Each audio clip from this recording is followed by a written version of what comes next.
পিনাকি আর ইলিয়াস দুই রাজাকারের বাচ্চা বিদেশে বসে বসে দেশের বিরুদ্ধে ষড়যন্ত্র করস।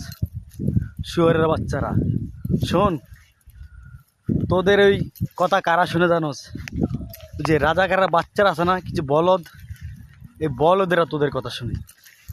বিএনপির পোলাবান তোদের কথারে এক পয়সার দাম দেয় না, কথাটা মনে রাখিস।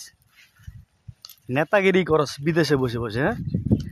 নেতৃত্ব দেওয়ার এত শখ, তাহলে বাংলাদেশে আয়, বাংলাদেশে এসে নেতৃত্ব দে। উল্টাপাল্টা কথা কবি, এ দেশের জনগণ হাত পাও ভাঙ্গিয়া পিছে দিয়ে বইরা দিব, কথাটা মনে রাখিস। শুয়োরের বাচ্চারা দেশ নিয়া চক্রান্ত করস, ঠিক আছে? বিএনপির পোলাপাইন এত বোকা না, তোদের কথা শুনে লাভ মারবো। ইলিয়াস স্যার ফেসবুক আইডি জয় বাংলা করে দিছে না, পিনাকি তোড্ডো জয় বাংলা হবে, অপেক্ষা কর শুয়োরের বাচ্চারা। জানি না আমার এই ভিডিওটা ইলিয়াস আর পিনাকির কাছে গিয়ে পৌঁছায় কিনা। বিএনপির ভাইয়েরা ভিডিওটা শেয়ার করে ওই দুই হারামজাদা যে দেখতে পারে তাদের কাছে নিয়ে পৌঁছে দিবেন। আল্লাহ হাফেজ।